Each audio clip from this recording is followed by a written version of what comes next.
et du Fils et du Saint-Esprit. La paix soit avec vous. Frères et sœurs, comme chaque dimanche, nous sommes rassemblés parce que le Seigneur nous a convoqués, le Seigneur nous a invités, nous a appelés à prendre part au festin qu'il a préparé pour nous.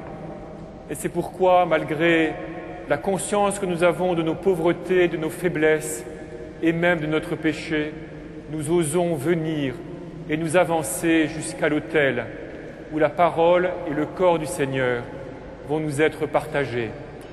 Ensemble, frères et sœurs, vous tous qui êtes ici dans cette cathédrale, venus de toutes sortes de pays du monde, et vous qui nous unissez à notre prière grâce à la télévision KTO ou bien grâce à la radio, nous entrons dans cette célébration en accueillant ensemble la miséricorde de Dieu notre Père. Je confesse à Dieu Tout-Puissant, je reconnais devant mes frères que j'ai péché en pensée, en parole, par action et par omission. Oui, j'ai vraiment péché. C'est pourquoi je supplie la Vierge Marie, les anges et tous les saints, et vous aussi, mes frères, de prier pour moi, le Seigneur notre Dieu. Que Dieu Tout-Puissant nous fasse miséricorde, qu'il nous pardonne nos péchés et nous conduise à la vie éternelle.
Gloria in excelsis Deo. Et in terra pax hominibus, bone voluntatis. Laudamus te, benedicimus te, laudamus te, glorificamus te, gratias agimus te,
Seigneur. Dieu éternel et tout-puissant, toi que nous pouvons déjà appeler notre Père, fais grandir en nos cœurs l'esprit filial, afin que nous soyons capables d'entrer un jour dans l'héritage qui nous est promis. Par Jésus-Christ, ton Fils, notre Seigneur et notre Dieu, qui règne avec toi et le Saint-Esprit, maintenant et pour les siècles des siècles.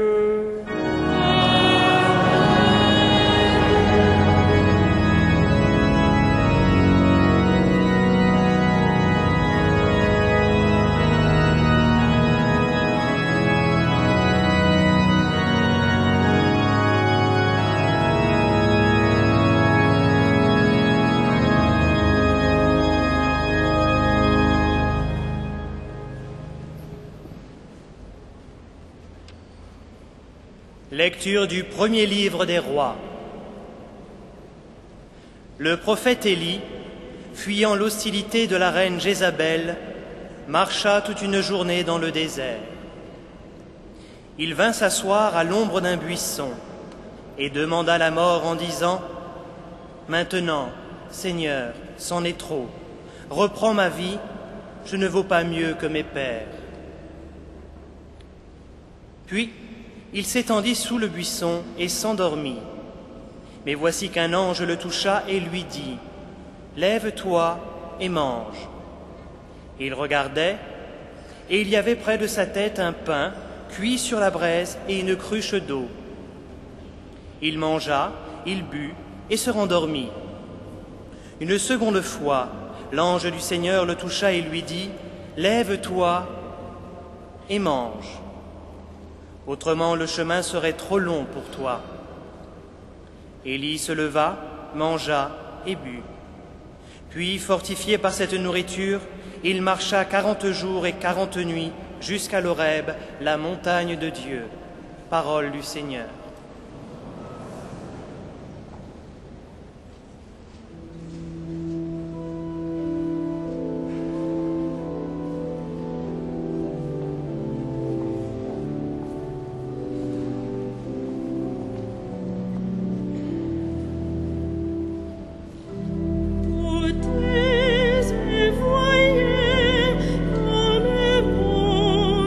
Seigneur,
Lecture de la lettre de saint Paul, apôtre aux Éphésiens.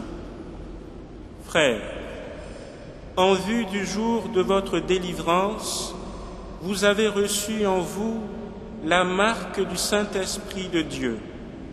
Ne le contristez pas. Faites disparaître de votre vie tout ce qui est amertume, emportement, colère, éclat de voix ou insulte, ainsi que toute espèce de méchanceté. Soyez entre vous pleins de générosité et de tendresse. Pardonnez-vous les uns aux autres, comme Dieu vous a pardonné dans le Christ. Oui, cherchez à imiter Dieu, puisque vous êtes ses enfants bien-aimés. Vivez dans l'amour comme le Christ. Il nous a aimés et s'est livré pour nous en offrant à Dieu le sacrifice qui pouvait lui plaire. Parole du Seigneur.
Le Seigneur soit avec vous. Et avec votre esprit. Évangile de Jésus-Christ selon saint Jean. Gloire à toi, Seigneur.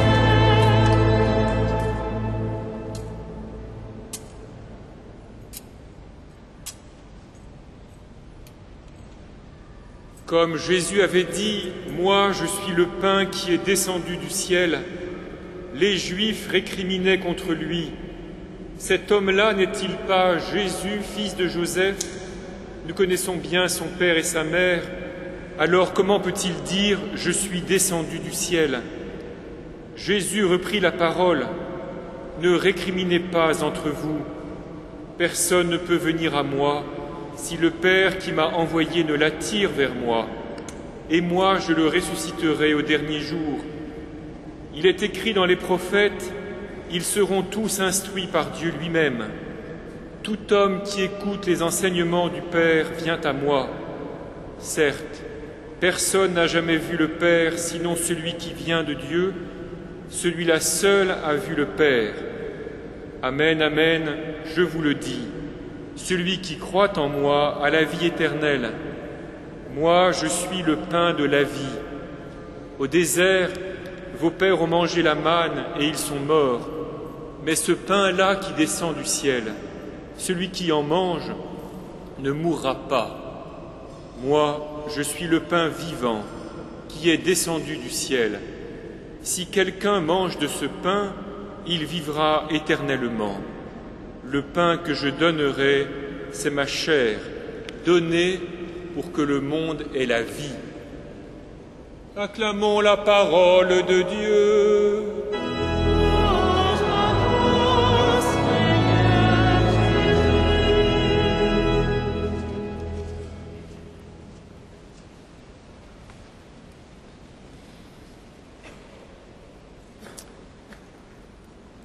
Frères et sœurs, il arrive parfois que lorsque l'on interroge certains chrétiens sur leur foi ou les démarches de leur foi, ils répondent en termes de valeurs.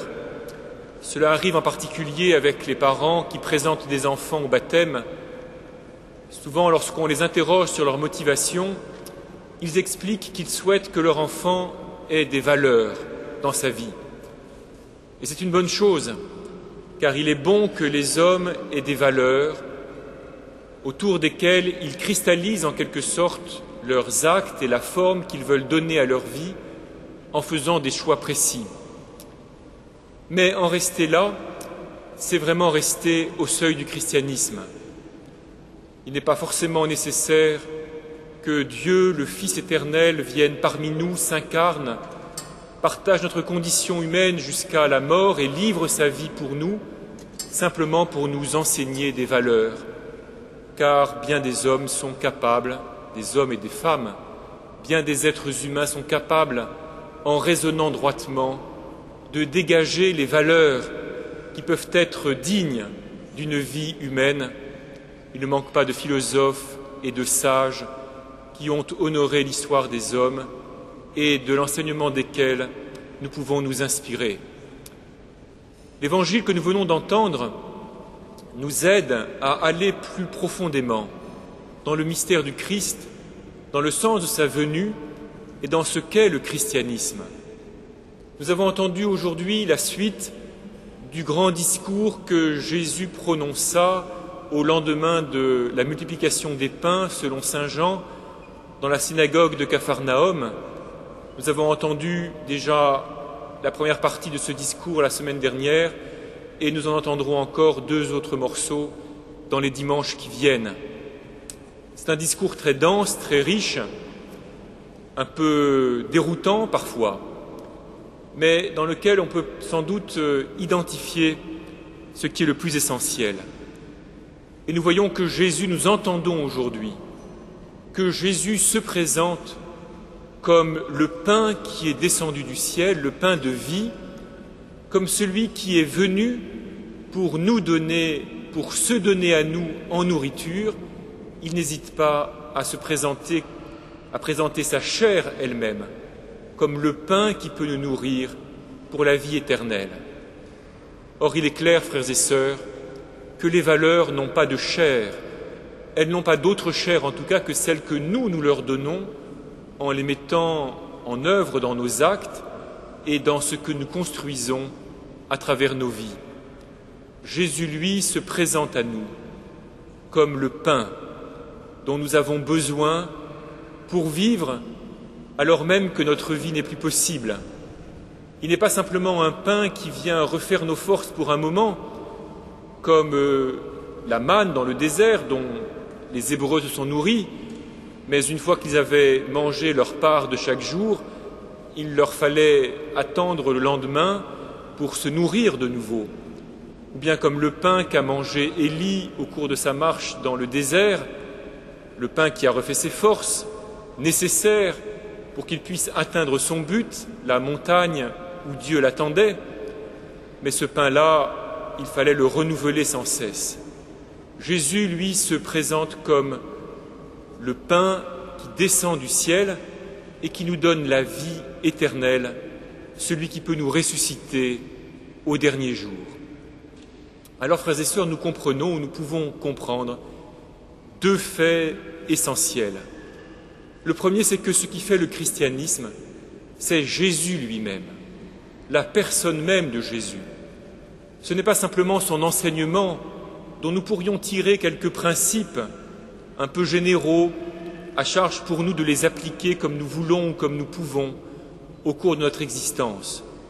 Ce que Jésus est venu nous donner, ce n'est pas simplement un enseignement, c'est lui-même, tout lui-même, tout ce qu'il a fait dans les limites du temps et de l'espace dans lesquels il a vécu, dans les actes déterminés à travers lesquels il a agi, jusque et y compris le grand acte final par lequel il a donné sa vie sur la croix. C'est la personne même de Jésus, en ses limites, en sa chair même, dans tout ce qu'il y a eu de contingent, de déterminé dans son existence, qui fait le christianisme. C'est de cela que nous devons nous nourrir, et non pas simplement d'idées tirées de Jésus. Et puis le deuxième fait, c'est que Jésus se présente comme celui qui descend du ciel. C'est d'ailleurs cela qui, dans le passage que nous avons entendu ce soir, suscite le murmure des Juifs. Ils ont l'impression de connaître le Père et la Mère de Jésus. Ils se demandent bien comment il peut prétendre descendre du ciel. Le ciel, pour les Juifs, c'est Dieu lui-même. Jésus ne descend pas du ciel comme les oiseaux, ni non plus comme les martiens ou je ne sais quels extraterrestres que nous pourrions imaginer dotés d'un savoir supérieur au nôtre pourraient le faire.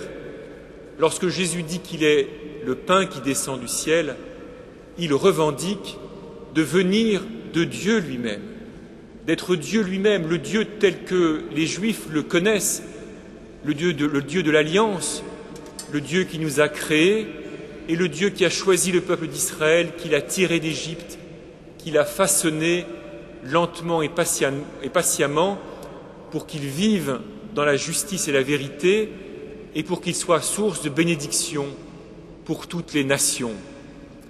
Il n'y a pas non plus au ciel une grande table dont on secouerait régulièrement la nappe pour en faire tomber les miettes, qui viendrait nourrir les hommes affamés. Le pain qui descend du ciel, c'est Dieu lui-même qui, en Jésus, vient jusqu'à nous, en Jésus dans son humanité même, se rend accessible à nous pour nous nourrir. Seulement, vous l'avez entendu, quand Jésus essaie de dépasser les murmures de ses auditeurs qui se demandent comment il peut descendre du ciel, Jésus répond « Personne ne peut venir à moi si le Père qui m'a envoyé ne l'attire vers moi. » Que Jésus descende du ciel, cela veut dire que Jésus est envoyé par le Père. Il vient avec une mission bien précise. Il vient parmi nous pour faire quelque chose de bien déterminé en notre faveur, au nom de Dieu, de la part de Dieu le Père. Et d'autre part, nous ne pouvons pas aller à Jésus simplement en fonction de notre bonne volonté ou de notre curiosité si nous sommes touchés par Jésus. Si d'une façon ou d'une autre sa marque s'est imprimée en nous, si ses paroles retentissent dans notre cœur, si sa personnalité nous étonne, nous intéresse, retient notre attention, meuble, habite nos pensées, c'est que nous sommes déjà attirés par le Père qui nous pousse, qui nous tire vers son Fils bien-aimé. Nous n'allons pas à Jésus à la mesure de notre curiosité d'esprit ou de notre ouverture de cœur.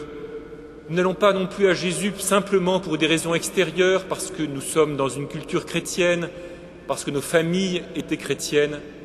Tout cela est le signe extérieur d'un travail intérieur qui est celui de Dieu le Père, qui ne cesse pas d'œuvrer pour nous pousser, pour nous tirer, pour nous attirer vers son Fils bien-aimé.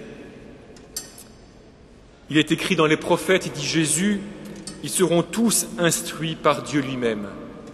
Cela veut dire, frères et sœurs, que nous n'allons pas à Jésus pour des raisons extérieures, mais parce que déjà nous sommes pris dans le jeu trinitaire, dans l'amour du Père pour le Fils et du Fils pour le Père, qui s'ouvre, qui s'élargit en quelque sorte pour nous englober. Alors, frères et sœurs, être chrétien, c'est donc cela.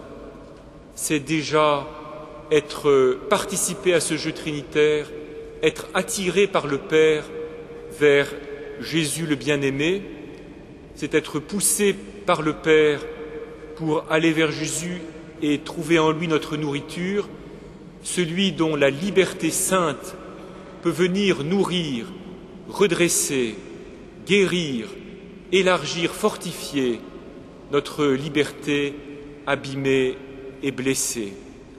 Lorsque Jésus nous dit qu'il nous faut manger sa chair et ne nous appelle pas à être des anthropophages qui s'empareraient de sa force, il nous invite à nous laisser assimiler par lui, à nous laisser intégrer en lui, a accepté de devenir des membres de son corps, a accepté encore une fois que sa liberté sainte, par laquelle il a offert à Dieu, comme le dit saint Paul, le sacrifice qui pouvait lui plaire, puisse venir habiter, redresser, purifier notre liberté de fils rebelles, notre liberté de créatures qui avons du mal à nous laisser conduire par Dieu le Père. Alors, frères et sœurs, il peut arriver dans notre vie que nous soyons tentés d'être comme le prophète Élie, de nous arrêter sur le bord du chemin et de dire à Dieu, maintenant Seigneur, c'en est trop, reprends ma vie, je ne vaux pas mieux que mes pères. Il peut nous arriver d'être tentés de renoncer aux exigences, aux combats dans lesquels nous place toujours le fait que nous connaissions le Seigneur Jésus et que nous essayons de vivre de lui. Mais alors nous pouvons toujours nous avancer pour nous nourrir de son pain, que ce soit sacramentellement ou non d'ailleurs, pour nous nourrir de ce qu'il nous donne, de sa chair qui nous est livrée déjà dans sa parole, mais qui nous est donnée aussi dans l'Eucharistie, car le Seigneur est venu pour reprendre nos libertés de pécheurs et pour les insérer dans sa liberté sainte, pour que nous aussi nous puissions, comme lui, avoir la vie pour l'éternité, tournée vers Dieu le Père, qui nous invite à partager sa gloire. Amen.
D'un seul cœur, frères et sœurs, nous professons notre foi, la foi de l'Église. Credo in unum Deum, Patrem omnipotentem, Pactorem celi et terrae, visibilium omnium et invisibilium. Et in unum Dominum Iesum Christum, Filium Dei Unigenitum,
Prions ensemble au moment d'offrir le sacrifice de toute l'Église.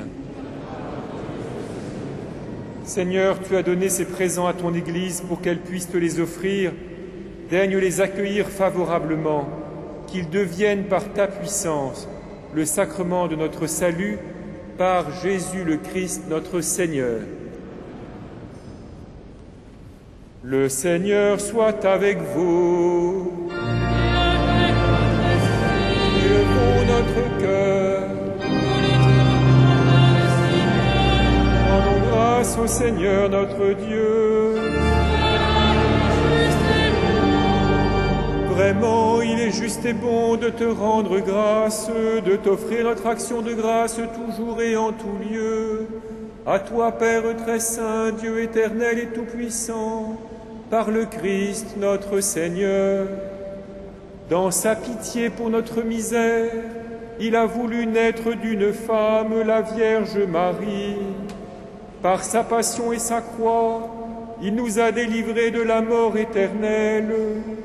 Par sa résurrection d'entre les morts, il nous a donné la vie qui n'aura pas de fin.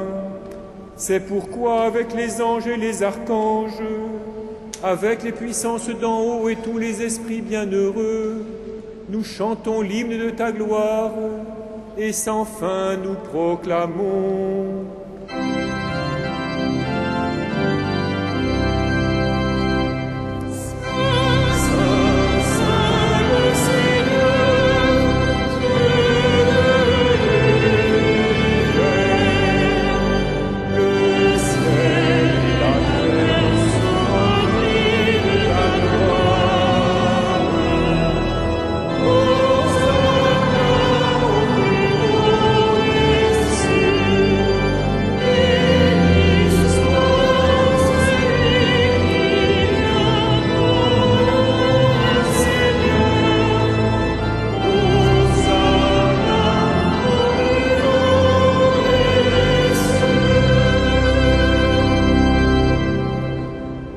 Vraiment saint, Dieu de l'univers, et toute la création proclame ta louange, car c'est toi qui donnes la vie, c'est toi qui sanctifies toutes choses par ton Fils Jésus-Christ notre Seigneur, avec la puissance de l'Esprit Saint, et tu ne cesses de rassembler ton peuple, afin qu'il te présente partout dans le monde une offrande pure. C'est pourquoi nous voici rassemblés devant toi, et dans la communion de toute l'Église, en ce premier jour de la semaine, nous célébrons le jour où le Christ est ressuscité d'entre les morts. Par lui que tu as élevé à ta droite, Dieu Tout-Puissant, nous te supplions de consacrer toi-même les offrandes que nous apportons. Sanctifie-les par ton Esprit, pour qu'elles deviennent le corps et le sang de ton Fils, Jésus-Christ notre Seigneur, qui nous a dit de célébrer ce mystère. La nuit même où il fut livré, il prit le pain. En te rendant grâce, il le bénit, il le rompit et le donna à ses disciples en disant : « Prenez et mangez-en tous, ceci est mon corps livré pour vous. »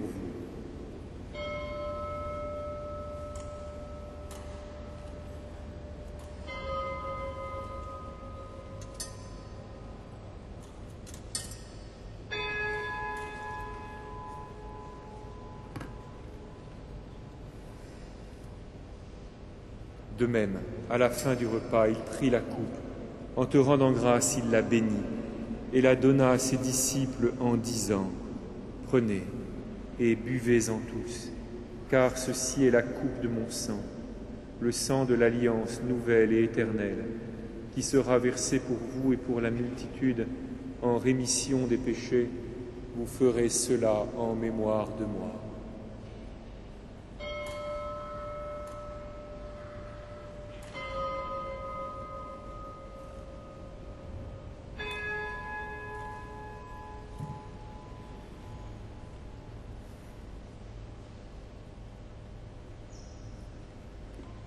Il est grand le mystère de la foi.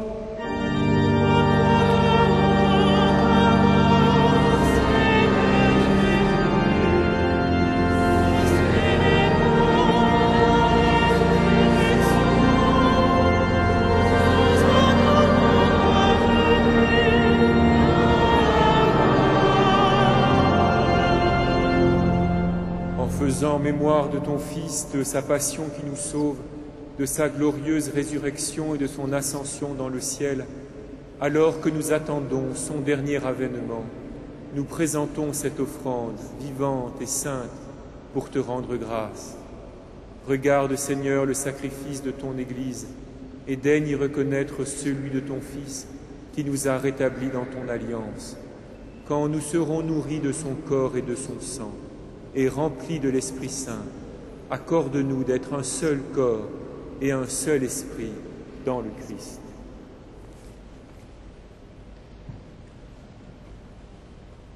Que l'Esprit Saint fasse de nous une éternelle offrande à ta gloire, pour que nous obtenions un jour les biens du monde à venir, auprès de la Vierge Marie, la bienheureuse Mère de Dieu, avec les apôtres, les martyrs et tous les saints qui ne cessent d'intercéder pour nous.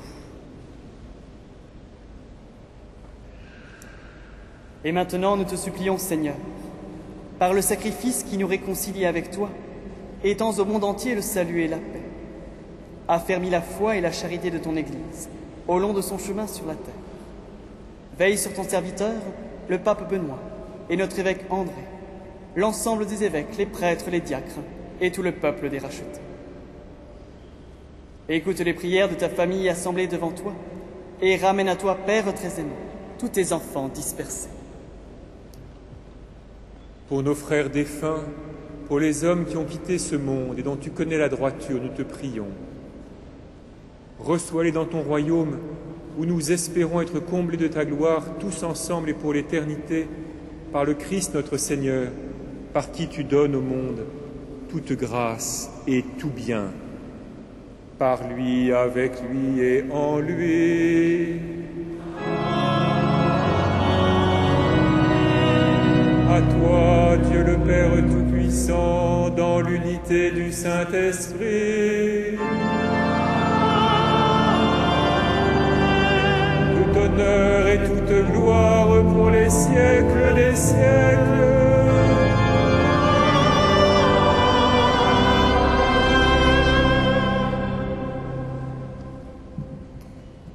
Comme nous l'avons appris du Sauveur, et selon son commandement, nous osons dire, Notre Père, qui es aux cieux, que ton nom soit sanctifié, que ton règne vienne, que ta volonté soit faite sur la terre comme au ciel.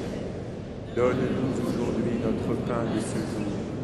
Pardonne-nous nos offenses, comme nous pardonnons aussi à ceux qui nous ont offensés. Et ne nous soumets pas à la tentation, mais délivre-nous du mal.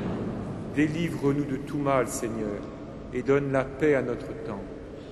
Par ta miséricorde, libère-nous du péché.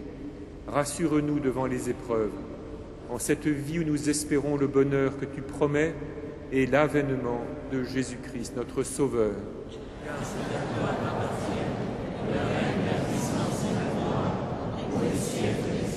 Seigneur Jésus-Christ, tu as dit à tes apôtres, « Je vous laisse la paix, je vous donne ma paix. » Ne regarde pas nos péchés, mais la foi de ton Église.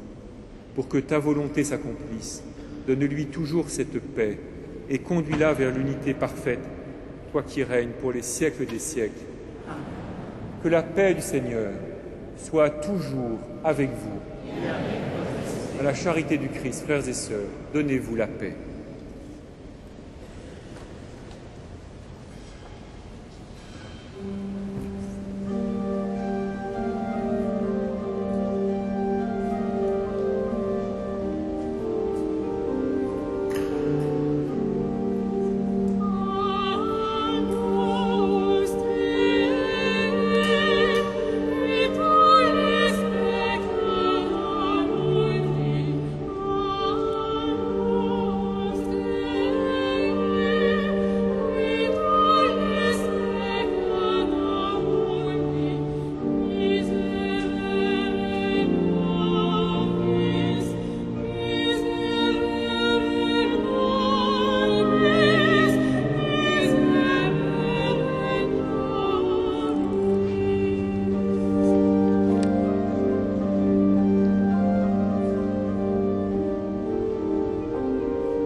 invités au repas du Seigneur.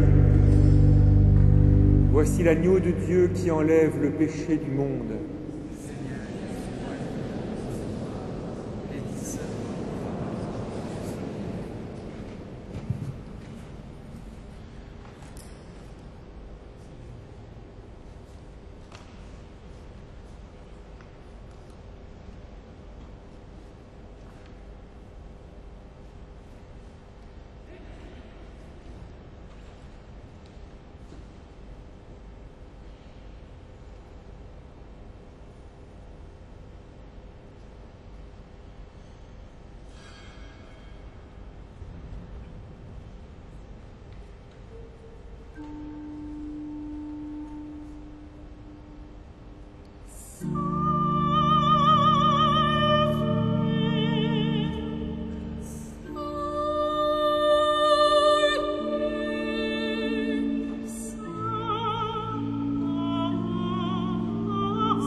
Frères et sœurs, vous le savez bien, la semaine prochaine, ce seront les fêtes de l'Assomption, les grandes fêtes à Notre-Dame de Paris.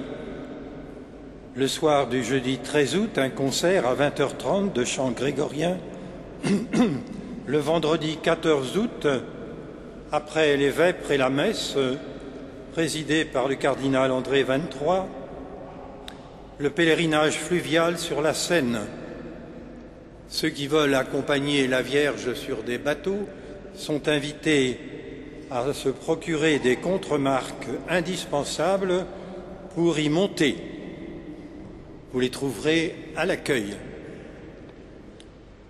Samedi 15 août, fête de l'Assomption, vêpres solennelles à 15h45, présidée par le cardinal André XXIII, suivi de la procession mariale à pied dans les îles, l'île de la Cité et l'île Saint-Louis.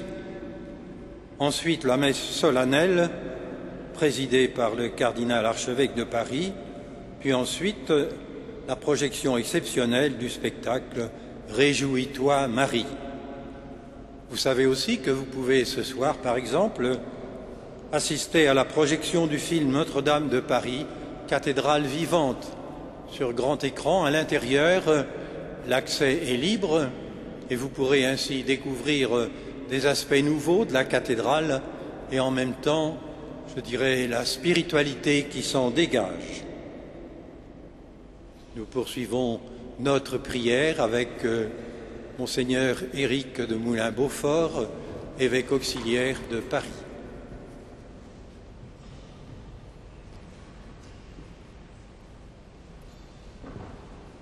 Prions. Que cette communion à ton sacrement, Seigneur, soit notre délivrance et nous enracine dans ta vérité par Jésus le Christ, notre Seigneur.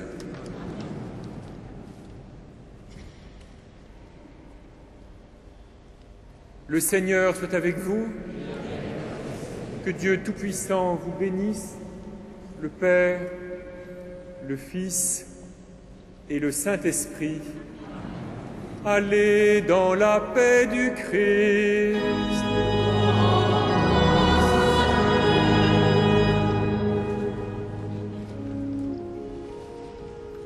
Salve Regina.